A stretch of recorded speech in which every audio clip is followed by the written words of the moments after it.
ආයිබෝවන් අද අපි මේ කතා කරන්න යන්නේ ශ්‍රී ලංකාවේ අර අරලගන්විල පැත්තේ තියෙන හරිම විශේෂ කන්දක් ගැන.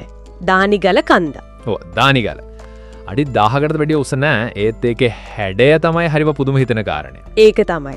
සම්පූර්ණයෙන්ම වගේ වටකුරුයි උඩ කොටච පැතලි. හරියට මොකක් හරි ලෑන්ඩින් පෑඩ් එකක් වගේ නේද? ඒ වගේ තමයි පේන්නේ. මේ කන්දට තියෙන අර අන්වර්ථ නාමයත් එක්ක මේක තවත් රසවත් වෙනවා. ඒලියන් මවුන්ටන්. පිටසක්වල කන්ද. ඔව්. ප්‍රදේශවාසීන් විතරක් නෙවෙයි සංචාරිකයෝ තේ නම දන්නවා. මූලාශ්‍රය කියන විදිහට ඒකට හේතුව තමයි මේක UFO හොට්ස්පොට් එකක් වීම. ඒ කියන්නේ හඳුනා නොගත් පියාසර වස්තු නිතර පේන තැන. අන්න හරි. 2023 අවුරුද්දේ විතරක් දර්ශන දුසින් 2ක් විතර වාර්තා වෙලා තියෙනවලු. දුසින් 2ක්. ඒ කියන්නේ 20 ගාණක් එක අවුරුද්දකට. ඔව්. ඉතින් මූලාශ්‍රය කියන්නේ මේවා නිකම්ම සිදුවීම් නෙවෙයි, සමහර වෙලාවට අවුරුදු 10 ගානක ඉඳන් එන අద్භූත සිදුවීම් මාලාවක කොටසක් වෙන්න පුළුවන් කියලා. හරිම කුතුහලය දනවනන කාරණයක්නේ. UFO විතරද වෙන ජනප්‍රවාද හැම තියෙනවා, ගොඩක් තියෙනවා. මූලාශ්‍රයේ වෛදික සම්ප්‍රදාය ගැන තියෙනවා. ඒ කියන්නේ රාවණ රජතුමාගේ කතාව සම්බන්ධයි කියලා. රාවණා කොහොමද ඒක සම්බන්ධ වෙන්නේ? සමහරු විශ්වාස කරනවලු මේ කන්දේ අර පැතලි මුදුන රාවණාගේ දඬු මොනරේ ගොඩවස්සපු තනක් කියලා.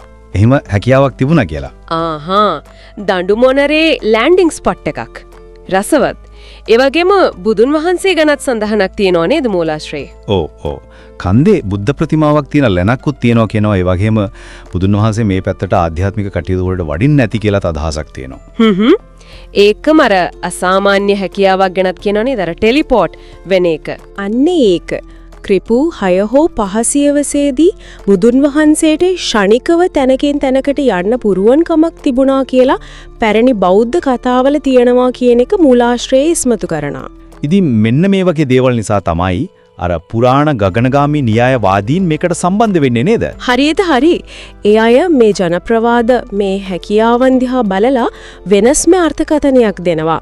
ඒ අයගේ තර්කය තමයි සමහර විට බුදුන් වහන්සේ කියන්නේත් පිටසක්වල කෙනෙක් වෙන්න බැරිද කියන එක. පිටසක්වල කෙනෙක්. ඒකට මොනවද යාලා කියන සාක්ෂිය? මූලාශ්‍රයේ කියන විදිහට මුල්ම සංස්කෘත ග්‍රන්ථවල තියෙනවලු විස්තරයක්. පළමු බුදුන් වහන්සේ අඩි 9ක් විතර උසයි, ලානිල් පාට සමක් තිබුණා, දණහිස ගාවටම අති දිගයි කියලා. අඩි 9ක් නිල් පාට සමක්. ඒක නම් ඇත්තටම අසාමාන්‍යයි. ඔව්. ඉතින් මේ න්‍යායවාදීන් කියන්නේ මේ වගේ විස්තර වලින් ඒ අයගේ අර පිටසක්වල සම්බන්ධය කියන තර්කයට සහාය ලැබෙනවා කියලා. ඒ අය අහනවා එහෙනම් බුදුන් වහන්සේ දානිගලට ගොඩ බැස්සා කියන එක ඇත්ත වෙන්න බැරිද? ඒක පිටසක්වල ගොඩ බෑමක්ද? හරිම සංකීර්ණ ප්‍රශ්න ටිකක් තමයි මතු කරන්නේ. මේ කතාව දානිගලින් එහාට යනවා නේද? අර සක්වල චක්‍රය කියන එක? ඔව්. දානිගල ඉඳන් සතපුම් 100කටත් අඩු දුරකින් රන්මසු වෙන හරිය තියෙනවා මේ සක්වල චක්‍රය කියන අద్භූත කැටයම. ලොකු ගලක කෙටුව සිතියමක් වගේ. ඒකේ තව විශේෂ දෙයක් තියෙනවා නේද? අර ඉස්සරහින් බලන්න එන ආසන වගේ. අන්න ඒක. හරියට ඒක දිහා බලන්නම හදපු ගල් ආසන ලගේ.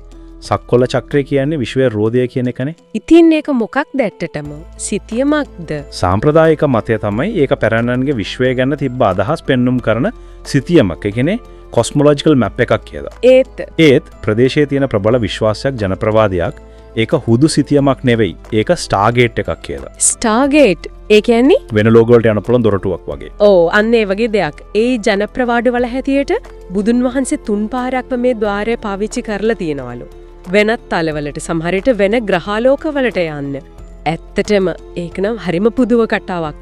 එතකොට අර කලින් කියපු න්‍යායවාදීන් මේකට මොකද කියන්නේ? මූලාශ්‍රයට අනුව ඒ අයත් මේ ස්ටාර්ගේට් කතාව පිළිගන්නවා වගේ. ඒ අය අහන්නේ මේ සක්වල චක්‍රය ඇත්තටම පුරාණ තරු ద్వාරයක සාක්ෂියක් වෙන්න බැරිද කියලා. ඒ කියන්නේ දානිගල කන්දයි මේ සක්වල චක්‍රයයි අතර සම්බන්ධයක් තියෙනවා කියලා දෙයයි ඉඩන්නේ. ඔව්. ඒ අයගේ නිගමනය ඔව් කියන එක. ඒ අය තව දුරට අනුමාන කරනවා සමහර විට පිටසක්වල ජීවින් ලෝකේ පුරාම මේ වගේ කඳු මුදුන් වල රහස්‍ය තැන්වල මධ්‍යස්ථාන හදාගෙන අපි දිහා බලාගෙන ඉන්නවා. ඔව් මානව වර්ගය දිහා බලාගෙන මග පෙන්නුමින් සමහර විට ඕන වුණොත් ආයෙත් මැදිහත් වෙන්න බලාගෙන ඉන්නවා වෙන්නත් පුළුවන් කියලා තමයි මේ මූලාශ්‍රය අදහස. මේවා ඉතින් අනුමාන කිරීම. ඉතින් දානිගල කන්දේ අර විශේෂ හැඩය, ඒකට කියන ඒලියන් මවුන්ටන් නම, UFO දර්ශන, රාවණ සහ බුදුන් වහන්සේ ගැන තියෙන කතා, ඒ වගේම සක්වල චක්‍රය කියන අසාගදමි නිර්මාණය ගැන. ඔව් අවසාන වශයෙන් කියන්න තියෙන්නේ මේ මූලාශ්‍රය අපිට හිතන්නේ යමක් ඉතුරු කරනවා. මේ ස්ථානවල අපි දන්න ඉතිහාසයට එහා ගිය සැඟවුණු කතාවක් තියෙන්න බැරිද? අතීතයේ පිටසක්වල සම්බන්ධතා ඇත්තකම තිබුණා වෙන්න බැරිද? ඒ ප්‍රශ්නත් එක තමයි අපි අද මේ විමසම අවසන් කරන්නේ. මේ මූලාශ්‍රයේ පැටණ ගැන තවත් ගවේෂණ කරන්න පුළුවන් පැතිකඩවල් ගොඩක් ඉතිරි වෙනවා.